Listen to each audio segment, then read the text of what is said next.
பவித்ரன் தீக்ஷண்யா இருவரும் காஃபி ஷாப்பிற்குள் வந்து அமர, சீனியர், என்ன காஃபி குடிக்கிறீங்க என்று தீக்ஷண்யா கேட்க, உனக்கும் சேர்த்து நான் தான் காஃபி ஆர்டர் பண்ணுவேன். நீ பில் மட்டும் பே பண்ணா போதும் என்று பவித்ரன் திமிராக சொல்லவும், எல்லாம் என் நேரம் என்று வாய்க்குள் முனகிய தீக்ஷண்யா, உங்ககிட்ட பேசி என்னால ஜெயிக்க முடியாது, ஆர்டர் பண்ணுங்க என்று எரிச்சலாக கூறினாள். பேரரை அழித்து கோல்டு காஃபி ஆர்டர் செய்தவன் தீக்ஷண்யாவிடம், அப்புறம் பாப்பா, நான் கேட்ட கேள்விக்கு நீ இன்னும் பதில் சொல்லவே இல்லையே என்று கேட்க, என்ன கேட்டீங்க? ரோட்ல ரிங்கா ரிங்கா ரோசஸ் விளையாடிட்டு இருந்தியே, அதான் என்று நக்கலாக கூறினான் பவித்ரன். என்னை பார்த்தா உங்களுக்கு எப்படி தெரியுது? நானே என் புருஷன் என்னை கூட்டிட்டு போக வரலன்னு நினைச்சு ஃபீல் பண்ணிட்டு இருந்தேன். நிம்மதியா ஃபீல் பண்ண கூட விடாம கரடி மாதிரி வந்துட்டு நக்கலா பேசுறீங்க என்று கடுப்பாக கூறினாள் தீக்ஷண்யா. நான் கரடியா? என்ன பாப்பா இப்படி சொல்லிட்ட? உனக்கு கண்ணு தெரியலன்னு என்னால புரிஞ்சுக்க முடியுது. அதுக்காக ஒரு டைரக்டரை கரடின்னெல்லாம் சொல்லாத. யாராவது கேட்டா என்னோட இமேஜ் என்ன ஆறுது என்று மெல்லிய குரலில் கூறினான் பவித்ரன். ஓ, அப்படி. ம் சரியான ஆளுதான் நீங்க. அது எப்படி சரியா ஆபீஸ் முன்னாடி வந்தீங்க? எனக்காக வெயிட் பண்ணிட்டு இருந்தீங்களா, இல்ல எதேச்சியா வந்தீங்களா என்று தீக்ஷண்யா கேட்க, எனக்கு வேலை இல்லையா பாப்பா? நான் என்ன வெட்டியாவா இருக்கேன் உனக்காக வெயிட் பண்ண? எனக்கே 1008 வேலை இருக்குது என்று பவித்ரன் சொல்லவும், 1008 வேலை இருக்கிறவர் தான் என்னை காருக்குள்ள தள்ளி காஃபி ஷாப்புக்கு கூட்டிட்டு வந்திருக்காரா என்று நக்கலாக கேட்டாள் தீக்ஷண்யா. ஆமாம் பாப்பா, என்னதான் வேலை இருந்தாலும் ரிலாக்ஸ் பண்ணிக்க டீ காஃபி ஏதாவது குடிக்கணும் இல்ல, அதான் காஃபி குடிக்கலாம்னு கார் எடுத்துட்டு வந்தேன். வர வழியில உன்னை பார்த்தேன், அதான் உன்னையும் கூட்டிட்டு போலான்னு நிறுத்தினேன் என்று பவித்ரன் சொன்னதும், ஒரு காஃபிக்காக கார் எடுத்துட்டு வரீங்களா? வீட்டில் அம்மா கிட்ட சொன்னா அவங்க போட்டு கொடுக்க போறாங்க என்றாள் தீக்ஷண்யா. நான் பிறக்கிறதுக்கு முன்னாடியே எங்க அம்மா இறந்துட்டாங்களே என்று பவித்ரன் பாவமாக சொன்னதும் அவனை வெறி கொண்டு முறைத்து பார்த்த தீக்ஷண்யா, எல்லாத்துக்கும் ஒரு அளவுதான் அண்ணா, என்னால முடியல, ஏன் என்னை படுத்துற என்று சலிப்பாக கேட்டாள். நான் உண்மையைதான் சொல்றேன், நிஜமா நான் பிறக்கிறதுக்கு முன்னாடியே என் அம்மா இறந்துட்டாங்க என்று பவித்ரன் சொல்ல, ஐயோ சாமி, நான் எதுவும் பேசல, ஆள விடு என்று கையெடுத்து கும்பிட்டாள் தீக்ஷண்யா. வசீகர புன்னகை சிந்திய பவித்ரன், அது என்னன்னு தெரியல பாப்பா, உன்னை பார்த்தாவே வம்பு பண்ணணும்னு தோணுது. சரி, நீ சொல்லு, உனக்கு என்ன பிரச்சனை? இன்னைக்கு ரொம்ப சூடா இருக்கியே. என் புருஷன் மதியமா கால் பண்ணி ஈவினிங் வெயிட் பண்ணு, நான் வந்து பிக்கப் பண்ணிக்கிறேன்னு சொன்னான்னா. ஆனா அவனுக்கு வெயிட் பண்ணி நான் வெறுத்து போனதுதான் மிச்சம். அவனையும் காணோம், ஃபோன் பண்ணாலும் எடுக்கவே மாட்டேங்கிறான் என்று கடுப்பாக கூறினாள் தீக்ஷண்யா. ஏதோ வேலையா இருந்திருப்பான், விடு பாப்பா என்று அவளின் புருஷன் அவனின் எதிரி என்று தெரியாமல் சப்போர்ட் செய்தான் பவித்ரன். அவனை பார்த்தது கூட இல்ல, நீ அவனுக்கு சப்போர்ட் பண்ற. சரி, உன்னோட பாயிண்ட்டுக்கே வரேன். அவனுக்கு வேலை இருக்குதுல்ல, அப்ப எதுக்கு எனக்கு கால் பண்ணி வெயிட் பண்ணுன்னு ஆர்டர் போடணும் என்று அழுத்தமாக கேட்டாள் தீக்ஷண்யா. இதுவும் சரியான கேள்விதான். ஆனா இதுக்கு என்கிட்ட பதில் இல்ல, உன் புருஷன்கிட்ட தான் பதில் இருக்குது என்று நக்கலாக கூறினான் பவித்ரன். உன்னை நம்பி சொன்னேன் பாரு, என்ன சொல்லணும் என்று தீக்ஷண்யா எரிச்சலாக. பாப்பா, ரொம்ப சூடா இருக்கிற, பாரு கோல்டு காஃபி வந்துருச்சு, எடுத்து குடி என்று பவித்ரன் நக்கலாக சொல்லவும் அவனை முறைத்து பார்த்துவிட்டு காஃபியை சுவைத்தாள். நல்லா இருக்குதா பாப்பா? எதுக்கு நான் ஒன்று சொல்வேன், அதுக்கு நீங்க ஒன்று சொல்வீங்க, அதை கேட்டு நான் கடுப்பாவேன். வேண்டாம், வாயை மூடிட்டு காஃபியை குடிங்க, ஏதாவது பேசுனீங்க பில் பே பண்ண மாட்டேன் என்று மிரட்டலாக கூறினாள் தீக்ஷண்யா. எப்படியோ போ, எனக்கு தேவை பில் பே பண்ணணும், அவ்வளவுதான். ஓசியில குடிக்கிற காஃபியோட டேஸ்ட்டு தான்.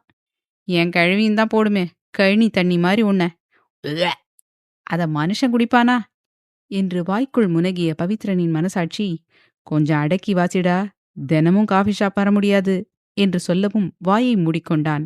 இருவரும் அமைதியாக காஃபி குடித்து முடிக்க தீக்ஷண்யா பில் பே பண்ணவும் இருவரும் மீண்டும் வந்து காரில் அமர்ந்து கொள்ள, அண்ணா, என்னை வீட்டுக்கு பக்கத்துல டிராப் பண்ணிடு என்று தீக்ஷண்யா சொல்லவும், வாய்ப்பில்ல, நான் தான் சொன்னேன்ல எனக்கு வேலை இருக்குதுன்னு, நான் எங்கேருந்து உன்னை பிக்கப் பண்ணேனோ அங்கதான் டிராப் பண்ணுவேன் என்று விட்டு அவளை ஆபீஸ் முன்னாலே இறக்கிவிட்டவன், பாப்பா, உன்னை பார்த்தாலும் பாவமா தான் இருக்குது, அதனால இந்தா இந்த பணத்தை வச்சுக்கோ.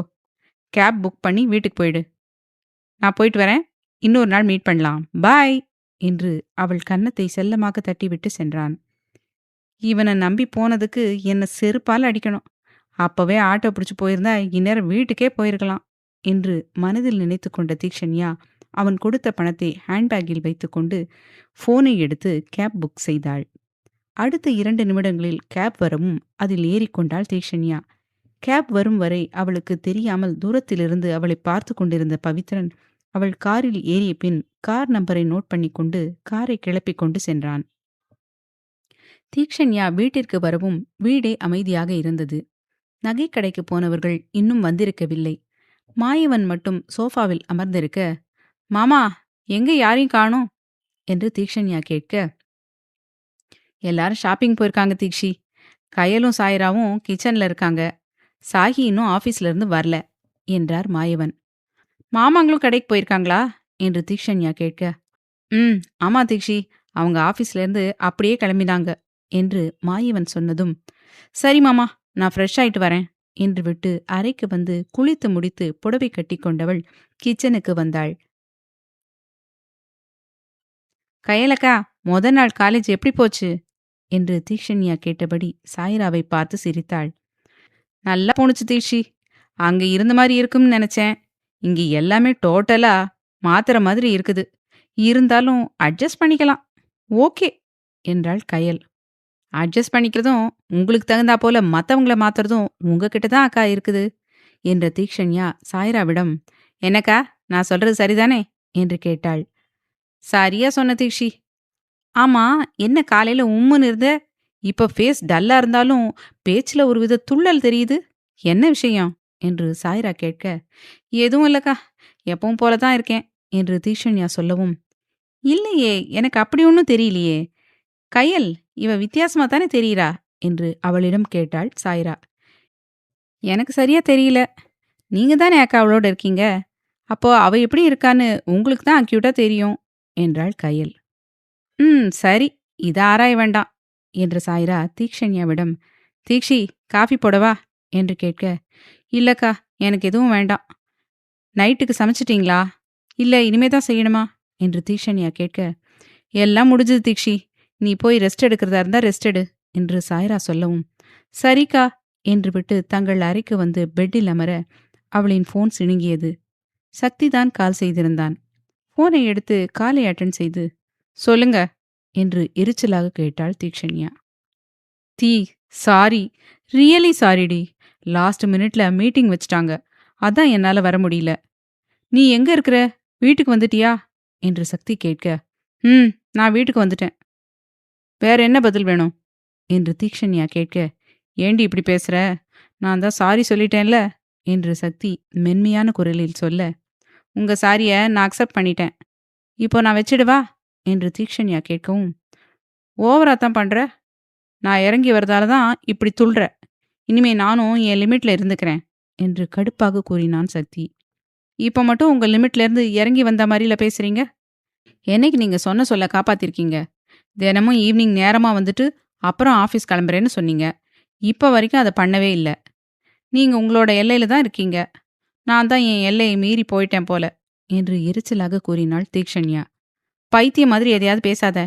நான் 2 நாளைக்கு வீட்டுக்கு வரமாட்டேன். அப்பப்போ கால் பண்றேன். பாய் என்று விட்டு சக்தி காலை கட் செய்துவிட போனை தூக்கி போட்டுவிட்டு பெட்டில் படுத்து அழுதாள் தீக்ஷண்யா. அத்தியாயம் 202. அழுதழுது ஓய்ந்து போன தீக்ஷண்யா அப்படியே தூங்கியும் விட்டாள். ஷாப்பிங் போயிருந்தவர்கள் அனைவரும் வீட்டிற்கு வந்ததும் சாய்ராதான் வந்து தீக்ஷண்யாவை எழுப்பிவிட்டாள். இருவரும் ஹாலுக்கு வரவும், அத்தை மாமா, அப்படி என்ன வாங்க போனீங்க? இவ்வளவு லேட்டா வரீங்க? சரவணன் மாமாவுக்கு ஒரு செயின் எடுத்தா பத்தாதா என்று தீக்ஷண்யா கேட்டபடி அவர்கள் அருகில் வந்து அமர்ந்தாள். தீக்ஷண்யா, முதல்ல தண்ணி கொண்டு வந்து கொடு என்று சரோ அதட்ட, பாட்டி கயல் எடுத்துட்டு வருவா. நீங்க வேணும்னே தான் அவளை திட்டணும்னு நினைச்சு திட்டுறீங்கன்னு நினைக்கிறேன் என்று சாய்ரா சொல்லவும் அவளை முறைத்து பார்த்த சரோ கையில் தண்ணீர் கொண்டு வந்து கொடுக்கவும் வாங்கி குடித்தார். தீக்ஷி, அத்தை சொன்னது பெருசா எடுத்துக்காத. சரவணனுக்கு பிடிச்ச மாதிரி செயின் கிடைக்கவே இல்லை. 4 கடையில பார்த்துட்டு, கடைசியா சக்தி கிட்டயே செய்ய சொல்லி குடுத்துட்டு, நமக்கு ட்ரெஸ், ஜுவல்ஸ் வாங்கிட்டு வரதுக்கு தான் டைம் ஆயிடுச்சு, என்றார் மோகனா. ஓ! சரி அத்த, என்று தீக்ஷண்யா புன்னகைக்க, மாமா தூங்கிட்டு இருக்காரு அத்த. நான் போய் எழுப்பி கூட்டிட்டு வரவா? என்று சாய்ரா கேட்க, வேண்டாம் சாய்ரா. அவன் இப்பதான் வந்தான். ஒர்க் லோடு ஓவர் போல. ரெஸ்ட் எடுக்கட்டும். டின்னர் கூட நீ ரூம்க்கே எடுத்துட்டு போயிடு, என்றார் மாயவன். சரி மாமா, என்று சாய்ரா சொல்லவும், சக்தி இன்னும் வரலையா தீக்ஷி, என்று அவளை பார்த்தார் வர்ஷா. அவர் 2 டேஸ் பிஸின்னு சொன்னார் அத்த, என்று நான் வறண்டு பேச்சு வர மறுத்தது தீக்ஷண்யாவுக்கு. தீக்ஷி, அவன் வேலை அப்படி, ஃபீல் பண்ணாத, என்று அவளின் தலையை பாசமாக தடவி கொடுத்தார் தினேஷ். காரணம், சக்தியைப் பற்றி அவள் பேசும்போதே அவள் குரலை தாண்டி முகம் களையின்றி இருந்தது. ஐம் ஓகே மாமா, எனக்கும் வேலை நிறைய இருக்குது, என்று தீக்ஷண்யா சொன்னாலும் அவள் சமாளிப்பது அனைவருக்கும் புரிந்தது. மேலும் சக்தியைப் பற்றி பேசி அவளை வருத்தப்பட வைக்காமல், சரி தீக்ஷி, உனக்கு புடவை நகையெல்லாம் வாங்கிட்டு வந்திருக்கோம். இந்தா, இதுல எல்லாம் இருக்குது, என்று 2 கவரை கொடுத்தார் வர்ஷா. தீக்ஷண்யா அதை வாங்கிக் கொண்டு, அத்த, நான் ரூமுக்கு போகவா?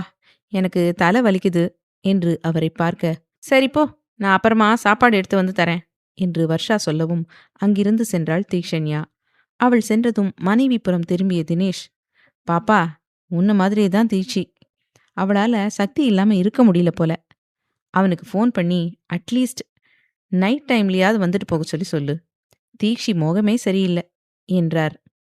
ம், பேசி பார்க்கறேன் மாமா, என்று மோகனா சொன்னதும், சாய்ரா, கயல், இந்தாங்க உங்களுக்கும், என்று அவர்களிடமும் வர்ஷா 2 கவரை கொடுக்க அவர்களும் வாங்கிக் கொண்டனர்.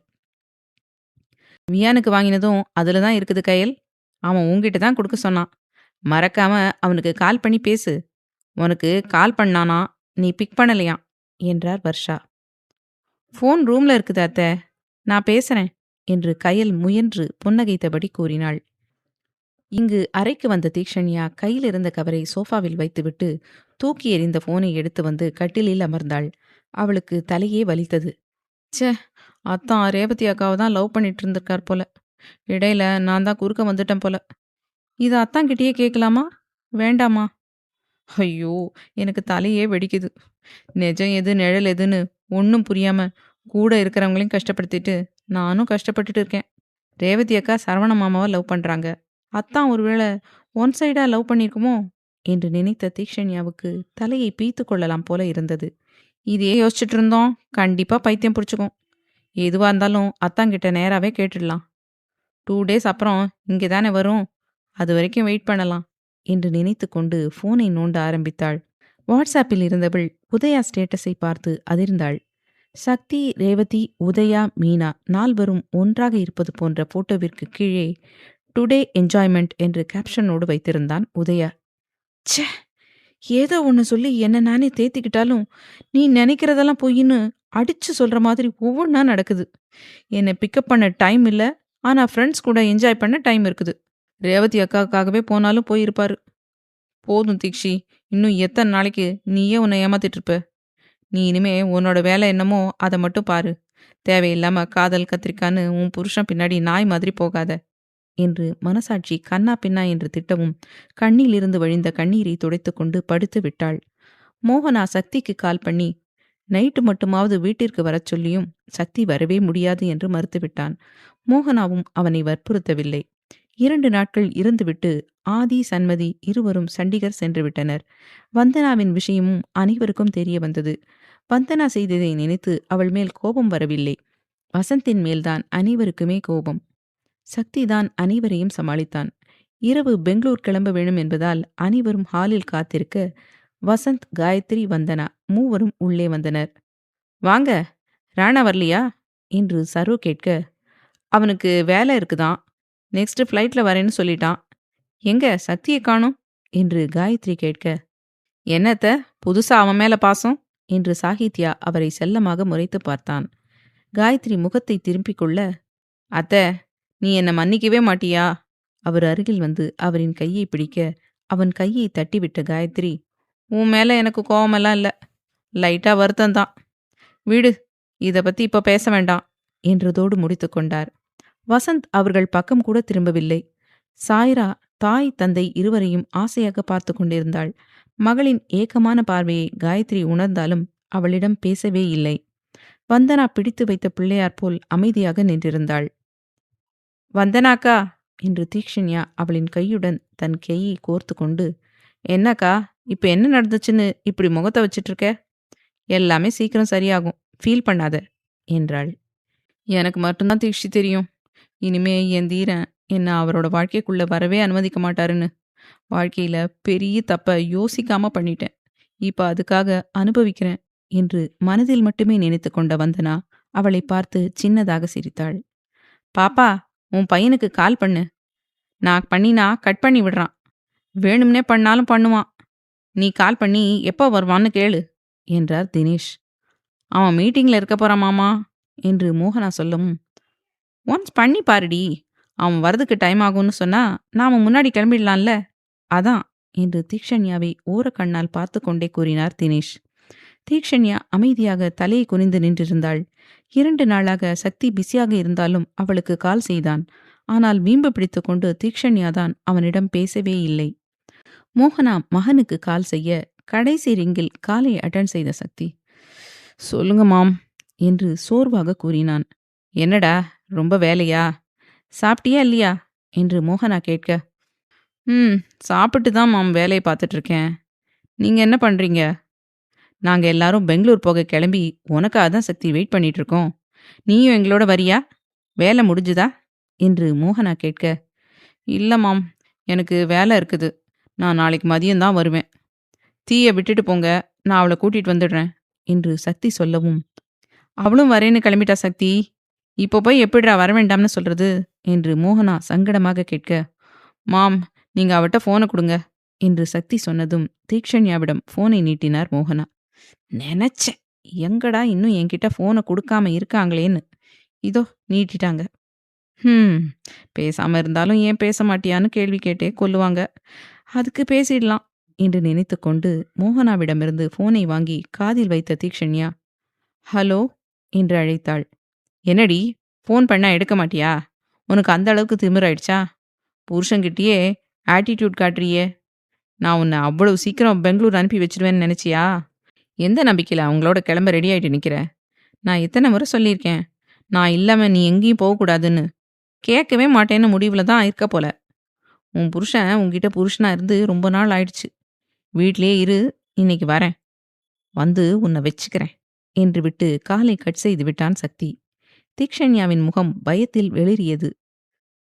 சரி தீக்ஷி, நீயும் அவனும் நாளைக்கு வாங்க, நாங்க கிளம்புறோம் என்று மோகனா அவளிடமிருந்து போனை வாங்கிக் கொள்ள, அத்தை, நான் மட்டும் எப்படி தனியா இருக்கிறது என்று பாவமாக கேட்டாள் தீக்ஷண்யா. சக்தி இன்னும் கொஞ்ச நேரத்துல வந்துருவான், பயந்துக்காதடி என்று அனைவரும் அவளிடம் சொல்லிவிட்டு ஜெட்டில் பறக்க, அடுத்த சில நிமிடங்களில் வீட்டிற்கு வந்த சக்தி ஹால் சோஃபாவில் அமர்ந்திருந்த மனைவியை குண்டுக்கட்டாக தூக்கி கொண்டு அறைக்கு வந்தான். தீக்ஷண்யாவோ அவனின் வேகத்தில் அரண்டு போய் ஃப்ரெஷ் ஆகிவிட்டாள்.